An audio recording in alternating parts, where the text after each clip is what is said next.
We're going to be talking through the Travelers Championship. I've been on a little bit of a golf struggle, although it was really nice going to the U.S. Open and sort of seeing some stuff. And you sort of pick up like little things that you're asking about, and you're talking to people and the family members of some of these guys and stuff.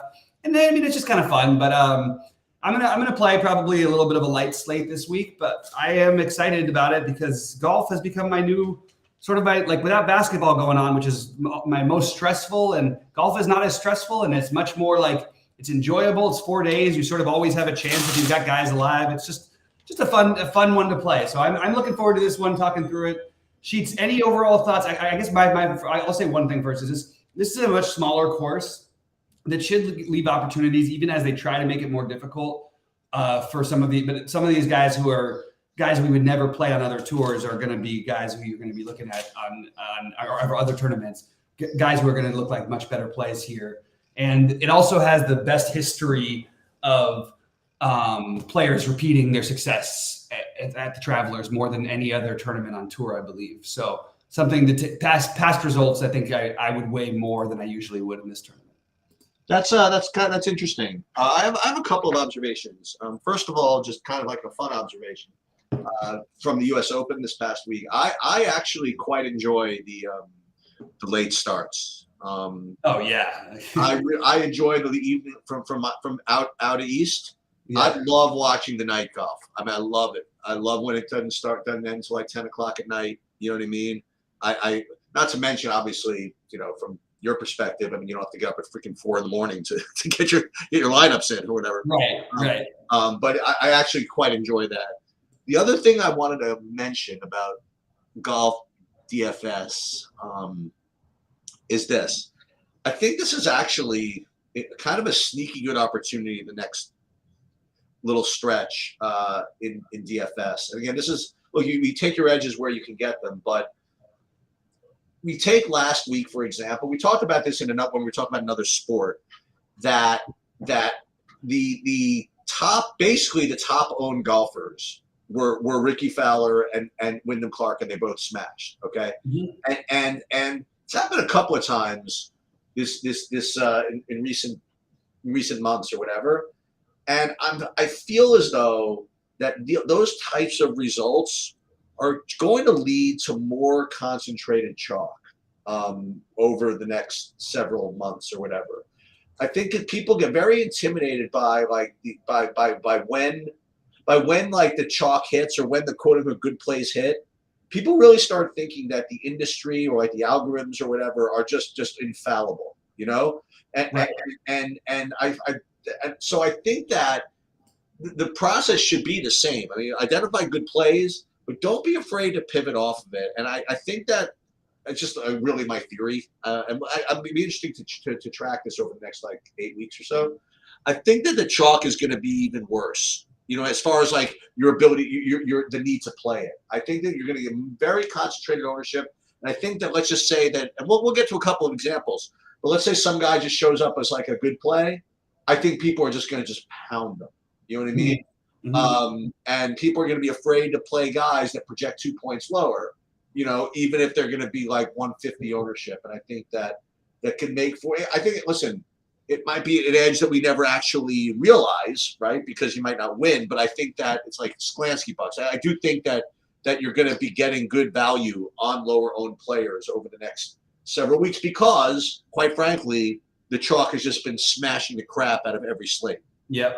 So that's just, again, that's one observation that I think is worth noting. Yeah, absolutely. I think that's a good point, and I agree with you. But also, even while the chalk has been smashing, there's always been a 4 or 5 percenter that's been in there in the mix and often in the winning lineups. Like a Tom Kim last week was one of those guys. You know what I mean?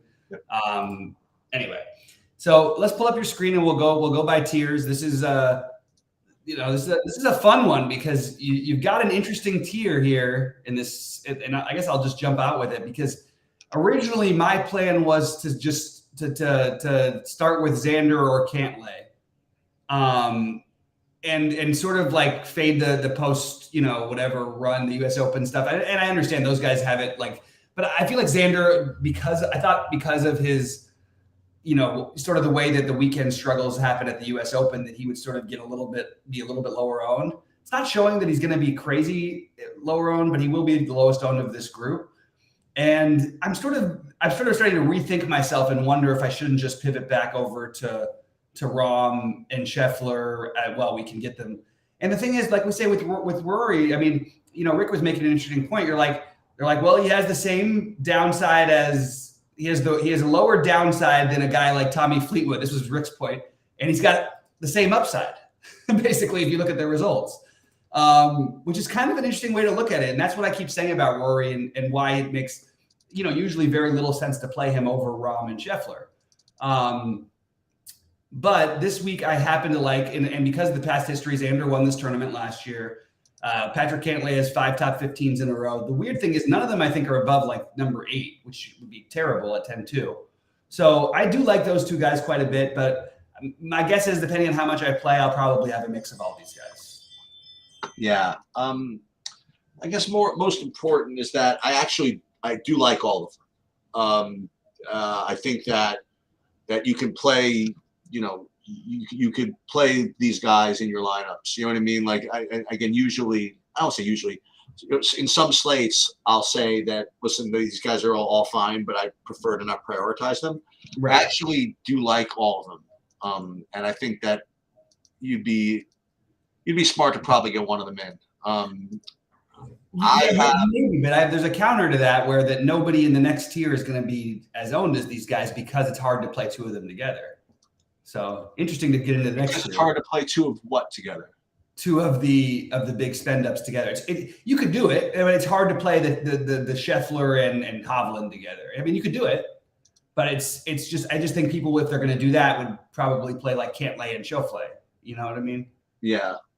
But the way I have them ranked, I have, this is no great revelation, but I have Scheffler and Cantlay 1, 2. And then I guess a little bit of a drop to the others, and just based on price, I suppose. That's why I just have Cantlay rated a little higher than Rahm. And I do have Rory rated the lowest of all of them. I guess to your point, you know what I mean?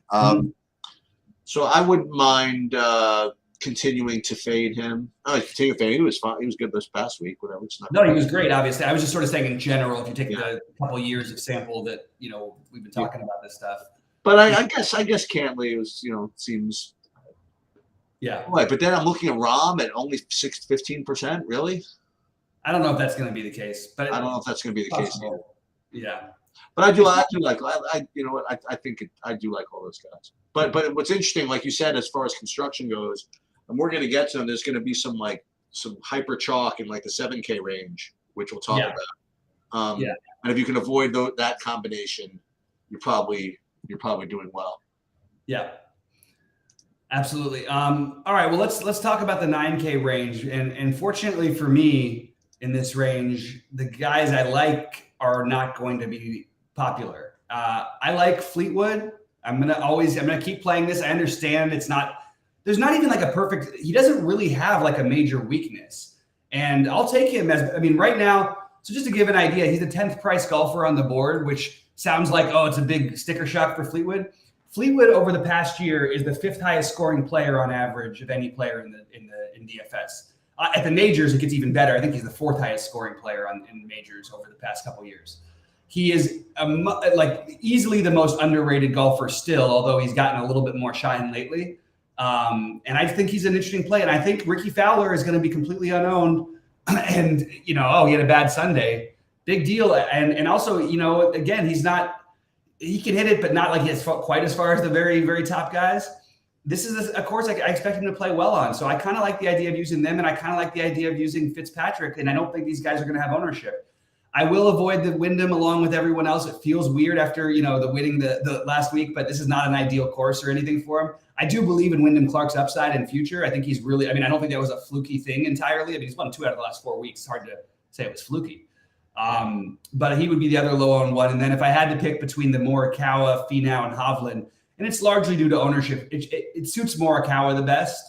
But I actually think I would just suck it up and go Hovland if I had to pick one of those 3. But Fleetwood and Ricky and Fitz would be my favorites. So you think Finau would be your least favorite of the 9s? Just that's my standard. I like him. He seems like a great guy. I don't play him as much in DFS, and it almost never really hurts me. Yeah, your point about the ownership is very evident as I'm looking through this. I mean, because I don't see a single person in this range at 15% or higher. I have the highest owned guy in this range I have is 14.75% or something and that's Morikawa. Mm-hmm. So maybe your point is pretty well taken. Maybe you should play these guys because of the ownership. Now, the way I have them ranked, I have them Hovland first, and then Morikawa. But I don't think Fleetwood's a bad play at all. I mean, listen, like you said. I mean, if you call it sticker shock, the guy's in the freaking top 5 really every week. You know what I mean? Yeah, right.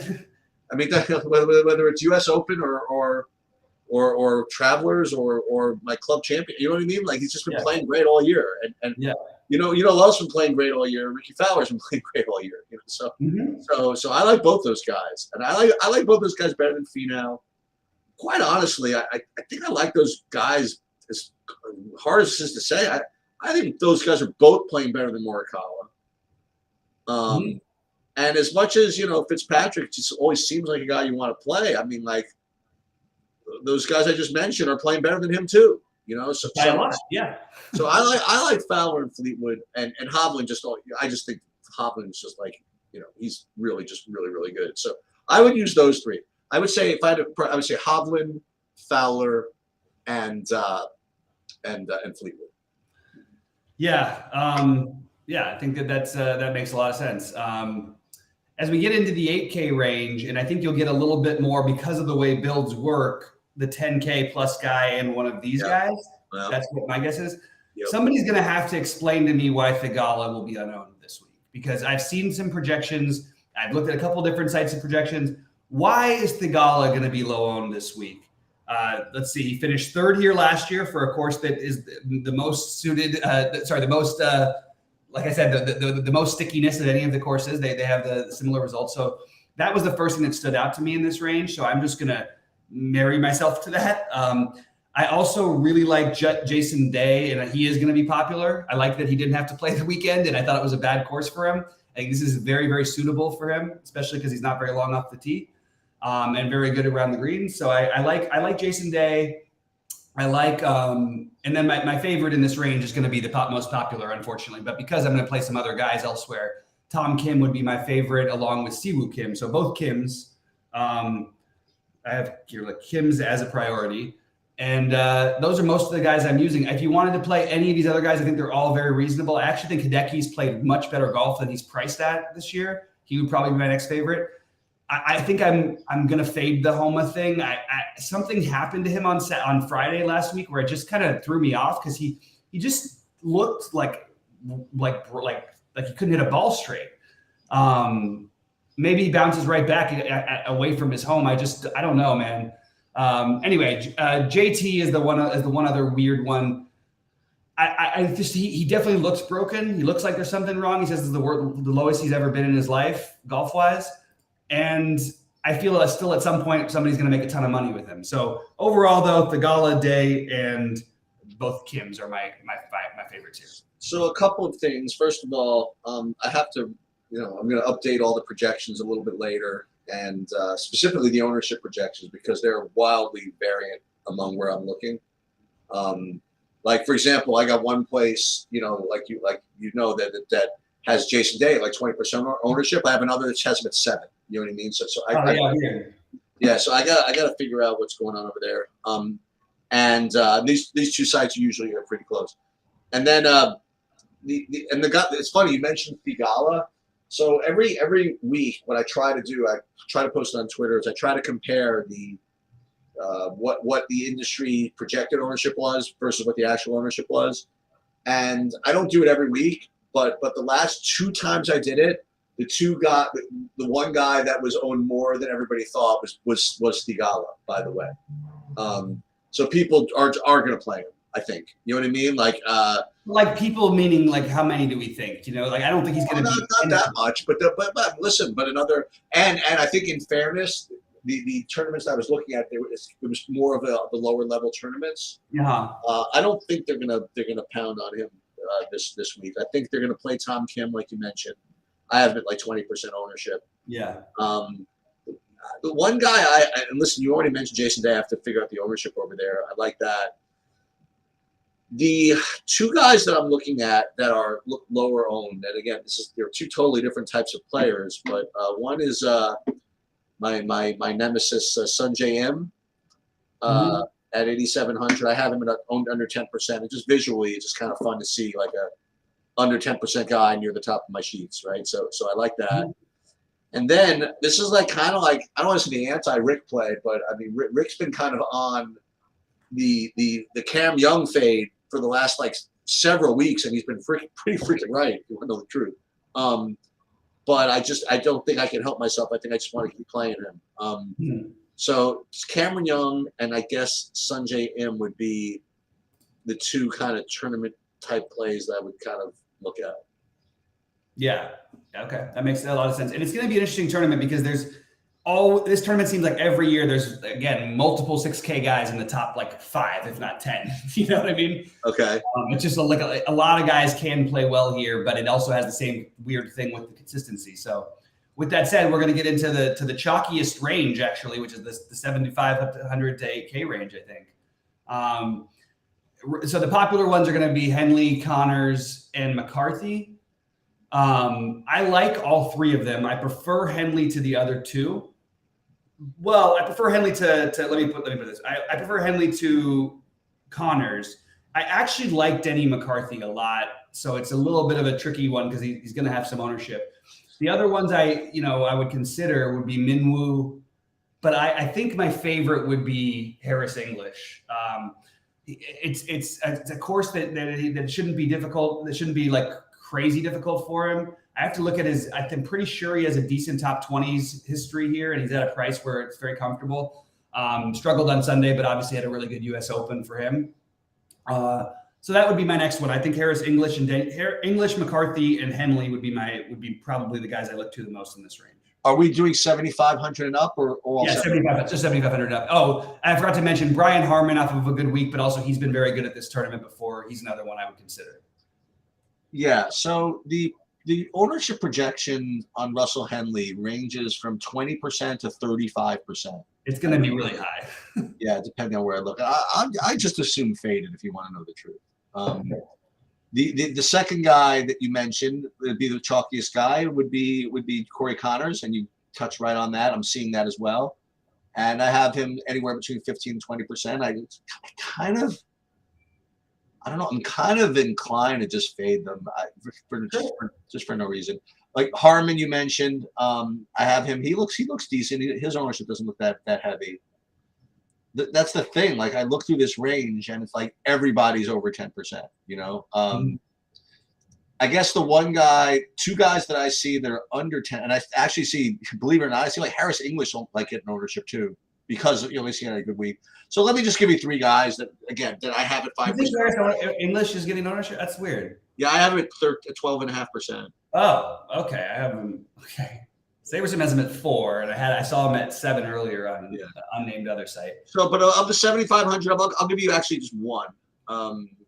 Actually, are we counting 7,500? Yeah. All right, so I'll give you 3. Gary Woodland, I have him looking pretty good. I mean, not as good as these others. Like I have them below, like all the guys you mentioned, honestly, like Minwoo Lee, Danny McCarthy, but just for an ownership play. Gary Woodland, and then, boy, I haven't played this guy in several weeks. Steven Yeager looks like a little worse. I'm not letting a lie. Right. A little worse, but low owned. And the other guy again, a little worse but low owned is Benny On. So now those are the three. Those would be the 3 pivots off of what are definitely the better plays. Henley. Henley looks really good. As does Corey Connors. These are very model type golfers, and they're in good. You know what I mean? Like this is, and they don't need to hit the ball far. It's like a perfect spot for them. That's why they're going to be projected well, and they're going to get pounded. But I think that those are good things probably to fade. Especially in the big buy-ins too, because they're going to be pounded in that thing. Yeah, that's where I'm at. So again, let me just recap that. It would be what did I say? Steven Yeager and Gary Woodlands. Those would be the 75 and the what did I say? Gary Woodlands. Oh, Benny on. Gary Woodlands, Steven Yeager, and Benny on. Yep, those all make a lot of sense to me. So I've got an interesting one. I actually think what I may do is just because the ownership maybe slip down a little bit to this next range, because I think this is the 7K to 7,500 is going to be pretty low owned. So the guys I've got that I'm interested in, and it's probably not going to be all these guys that I can play, but I like Eric Cole with a C. I just feel like every week this guy overperforms. Really like Austin Eckroat. I think we're seeing sort of like a boom of something, and I think that it wasn't like a fluke that he had a really good Sunday round. He's looked really good. He actually played with Wyndham Clark. I watched him for the first couple of days last week, but so Eckroat, Cole, Aberg, and Jonathan Suh. Suh has actually been pretty good, and I feel like this is the kind of course where you don't have to be long, so I think that it's appealing. Oh, and then the one I forgot to mention is I really like both Woos. I like the Kims and the Woos this week. Brandon and Dylan. I feel like they again just consistently overperforming at a cheap price. So those would be my favorites.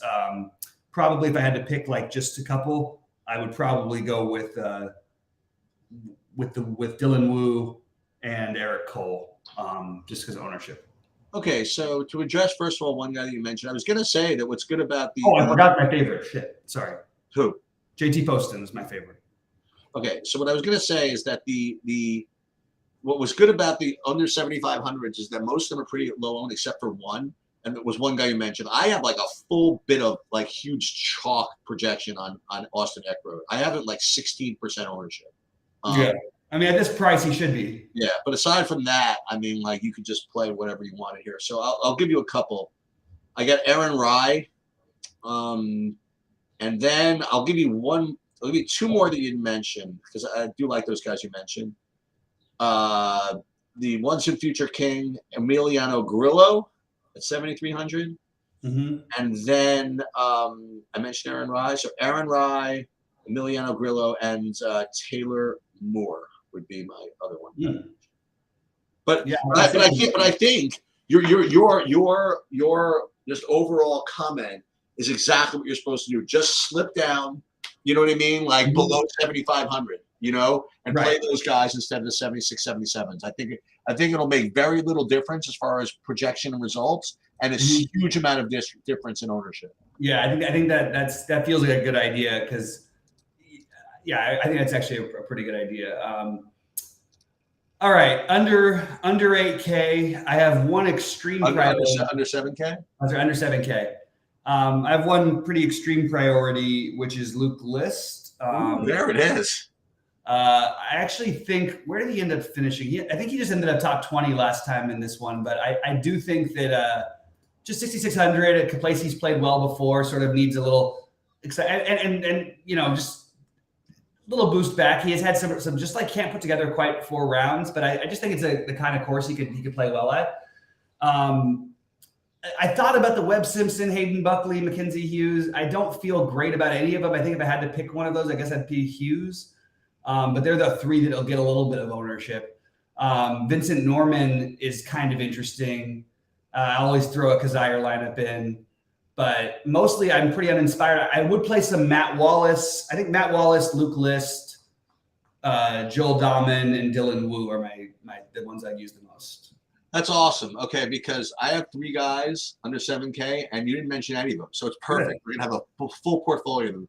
First thing I was gonna say before I even looked, it was like, sure, my top one's gonna be Patrick Rodgers, but they screwed with me. They put Patrick Rodgers above 7K this time, so he's not my below 7K guy anymore. So in order, the 3 that I have are again other guys I've recommended in this part before. Mark Hubbard. Lee Hodges and match play hero JJ Spawn. So those would be my top 3 under 7K. And I'll tell you, this is usually not my style, but again, considering how much I want to kind of just avoid the Connors, Henley, that whole deal, maybe you'll see me trolling around in the bottom feeder range, which I usually don't do. Yeah. Maybe I will throw some confetti out there with these guys. Yeah, and I am going to talk myself into more and more of the Matt Wallace as we keep going. I want to bet on these guys who were like had all this hype and then sort of didn't perform as well as everybody expected, and then sort of started to hit their stride later on. Best example being the guy who just won the U.S. Open, in Wyndham Clark, and Matt Wallace. I'm not saying he's going to win the U.S. Open anytime soon. I just think that that's the one I probably am going to end up. And of course, we're going to have to give a shout out to our guy Piercy, because every time he plays, he ends up top 30, top 40, whatever. He does, right? Yeah, he's been right there. Your friends was observant. Yeah. But all right, Chief, let's play the game. Above 10K. All right, Sheets, you go ahead first. Well, we're not even talking about above 10K. We're just basically saying who's going to win, right? Yeah. So the winner, I will give the winner as Patrick Cantlay. Okay, so you went the chalk one, and unfortunately, like, I really expect. Okay, I'm gonna say Xander. I cannot believe I'm not saying Rahm here, but I'm saying Xander. All right, top guy under 10K to make the top 5. Well, I'm just gonna take my low-owned guy my guy. I'm just gonna roll with Fleetwood as I always do. Yep. Forget low owned. I legitimately think he's probably the most likely of all of them to make top 5. I mean, for real. I shouldn't say. Maybe more. I have to say Hovland has a better chance. But, okay. Yeah. But I'm gonna say, for the purposes of this, I'm gonna be thematic. Okay, since you're gonna say him, I will say Ricky Fowler. I love this. Is great. My lineup's building itself here. Keeps that going. Yeah. All right, under 8K. Under 9K. Under 9K, excuse me. Top top 10. Yeah. Let me just look at my notes real quick. I have, who is that? This is a problem. I write all these things down and I can't read my writing. Sheets, will you go real quick? Because I'm trying to. Yeah, I'll go first. For me, it's between the 3 guys with the M in their names. Between Tom Kim, and Sungjae M. I know what I'm doing. And I will go with Sungjae M. Okay, you're gonna go with Sungjae M. I'm gonna go with Kim. Which I could sort of cheat and just say the Kims, but I'm going to say Kim. Tom. I'm going to say Tom Kim, although I feel really good about Siwoo as well. All the M's. Yeah. Kims, and then wait, who did you say again? The M. Oh, Sungjae. I have M. Yeah, and you have T Kim, right? Okay. I have the 2 Kims tying for whatever, 10th place. Okay. Under 8K to make top 20. Well, I did want to point out that I think we may have overlooked Adam Scott a little bit, but maybe that's okay. There's a lot of golfers. But my favorite under 8K, and by the way, that was under 9K. That's why I got totally confused with my thing. Okay, under 8K, I'm going to say, I think the answer is supposed to be Henley, but I'm just going to say Denny McCarthy. Yeah, I'll say Henley. I mean, you know what I mean? Like it's definitely like a high owned play, but let's stick to the contest a little bit. I will say Henley. Okay. And remember, just if Henley makes top 20 doesn't necessarily mean he's in the optimal lineup. You know what I mean? Like right, 100%. Yeah, that's true. Wait, who did you say, McCarthy? I said Denny McCarthy. What about under 7K just to make the cut? Just as a cut maker,